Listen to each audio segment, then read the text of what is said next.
අද අපි පටන් ගන්න යන්නේ Linux වල 3 වෙනි වීඩියෝ එක. අද අපි කතා කරන්නේ Linux operating system එකේ layers එහෙම නැත්නම් Linux වල hierarchy එක ගැන. එතකොට අපි කලින් වීඩියෝ එකකින් කතා කරා Linux වල මොනවද තියෙන advantages කියලා. අපි අද කතා කරමු කොහොමද Linux කියන operating system එක හැදිලා තියෙන්නේ, කොහොමද ඒක වැඩ කරන්නේ කියලා. හරි අපි කෙලින්ම වීඩියෝ එකට යමු. මම නිතරම Windows එක කම්පෙයාර් කරලා මේක පැහැදිලි කරන්නම්. එතකොට ලේසියි. මොකද ගොඩක්ම Windows users ලානේ ඉන්නේ. ඒ හින්දා Windows එක කම්පෙයාර් කරලා Linux ගැන කියලා දෙද්දි ඒක ලේසියි. අපි Linux වල ආකිටෙක්චර් එක ගත්තොත් මම මුලින්ම කියන්නම් Windows වල ආකිටෙක්චර් එක ගැන. මුලින්ම තියෙනවා hardware. මම මේ අතුලම layer එකේ ඇඳලා තියෙන hardwares. layers 4ක් තමයි තියෙන්නේ. hardwares. එතකොට ඒ වගේමයි Linux වලත් hardwares තියෙනවා. එතකොට monitor එක, CPU එක, keyboard එක, mouse එක ඒ විදිහට ඕනම මේ system එකක ඒවා තියෙනවනේ. Linux වලත් ඒ විදිහටම තියෙනවා. ඊට පස්සේ hardwares වලට උඩින් තියෙනවා operating system එක, OS කියන layer එක. හැබැයි මේකේ තියෙන kernel කියලා එකක් Linux වල. මේ දෙකම ගොඩාක් දුරට සමානයි. නම විතරයි වෙනස්. Windows වල අපි කියනවා operating system එක කියලා. Linux වල අපි කියනවා kernel එක කියලා. එතකොට hardware එකට උඩ layer එක මොකද්ද? operating system එක. ඇත්තටම මේක software setup එකක්. අපිට අතින් අල්ලන්න එහෙම කියන්නේ touch කරන්න බැරි. ඒ කියන්නේ මේක software එකක්, hardware එකක් නෙවෙයි. hardware එකට උඩින් තමයි මෙන්න මේ operating system කියන software layer එක තියෙන්නේ. Linux වලත් hardware එකට උඩින් තියෙනවා kernel එක. එතකොට operating system එකට උඩින් තියෙනවා shell එක. shell එක කියන්නේ මොකද්ද? shell එක කියන්නේ Windows වල නම් command line interface එක තියෙන්නේ. CMD එක. දැන් මම මේකේ පෙන්නන්නම් Mac එකේ. මේකෙත් තියෙනවා terminal දන්නවනේ. terminal එක මේ අර Windows වල තියෙන මේ CMD එක වගේම තමයි. මේකේ මෙන්න මේ තියෙන black color screen එකට තමයි අපි කියන්නේ shell එක කියලා. අපිට නම් කීපකින් හඳුන්වන්න පුළුවන්. කෙටියෙන්ම කිව්වොත් මේ තියෙන shell එක. එතකොට මේකේ operating system එකට උඩින් තියෙනවා shell එක. shell එකට උඩින් තියෙනවා user interface එක. ඒ කියන්නේ අර graphical හෝ කොහොම හරි user interact කරන interface එක. එතකොට මේ විදිහට තමයි තියෙන්නේ. මේ විදියම තමයි Linux වල එකම වෙනස තියෙන්නේ මේකේ OS එක කියලා කියන එකට අපි Linux වල කියන්නේ kernel එක කියලා. එතකොට අපි ඊළඟට බැලුවොත් එහෙම කොහොමද user interact කරද්දි මේක වැඩ කරන්නේ කියලා. හරි මේක වැඩ කරන්නේ මෙහෙමයි. දැන් මෙතන ඉන්නවා user.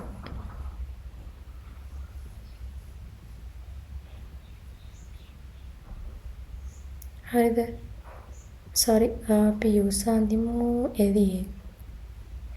user interact කරන්නේ user interface එකත් එක්කනේ.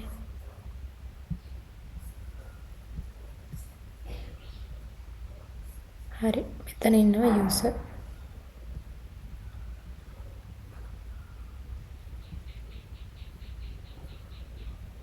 හරිද? එතකොට user ඉන්නවා. user interact කරනවා user interface එකත් එක්ක. ඒ කියන්නේ අපි හිතමු user interface එක කියන්නේ මොකද්ද Windows වල? අර graphically තියෙන GUI එකනේ. graphically තියෙන user interface එක. ඒ කියන්නේ මෙන්න මේ වගේ interface එකක්.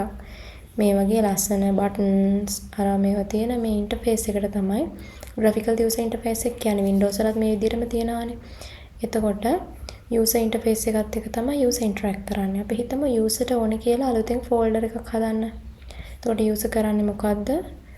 එයා දාලා යට folder එක හදන්න ඕන තැනට ගිහිල්ලා අපි හිතමු documents වල කියලා right click කරලා new folder button එක click කරනවා. එතකොට GUI එකේ new folder button එක click කරාම මොකද්ද වෙන්නේ?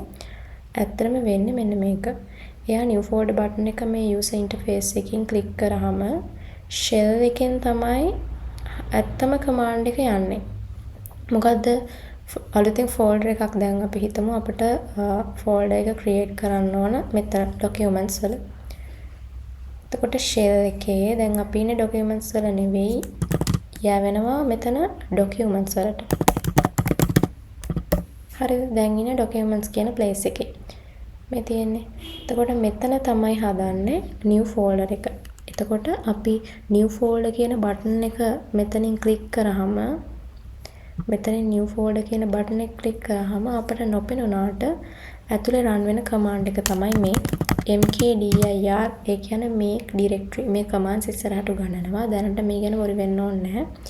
mkdir folder name එක new folder කියලා දෙමු. හරිද? මෙහෙම අපි command එක දීලා enter button එක press කරපු ගමන් ඇත්තටම මේ location එකේ අලුතින් folder එකක් create වෙනවා. මෙන්න මේ නම සහිතව. ඒ කියන්නේ documents කියන location එකේ බලන්න create වෙලා ඇති. මේ තියෙන්නේ new folder කියන folder එක create වෙලා තියෙනවා. එතකොට ඇත්තටම වෙන්නේ ඔන්න ඕක. user ඉන්නවා. user අර විදියට button එක user interface එකෙන් GUI එකෙන් click කරාම shell එකේ auto ඊට අදාළ command එක තමයි shell එකෙන් OS එකට දෙන්නේ. shell එකෙන් OS එකට ඊට අදාළ command එක දැන් මෙතෙන්දී නම් mkdir folder name එක. ඒ command එක OS එකට දෙනවා operating system එකට. ඊට පස්සේ hardware එකෙන් මොනවා හරි වැඩක් ඕනේ නම් operating system එකෙන් ඒ command එක hardware එකට දෙනවා. හරිද? ඊට පස්සේ hardware එකෙන් ඒ වැඩේ කරලා operating system එකට දෙනවා. මේ විදියට ආයෙම පණිවිඩය එළියට යන එක තමයි වෙන්නේ. දැන් ඔන්න user interface එකේ userට හැදිලා තියෙන්නේ new folder එකක්. ඔය විදියට තමයි වැඩේ වෙන්නේ. හරිද?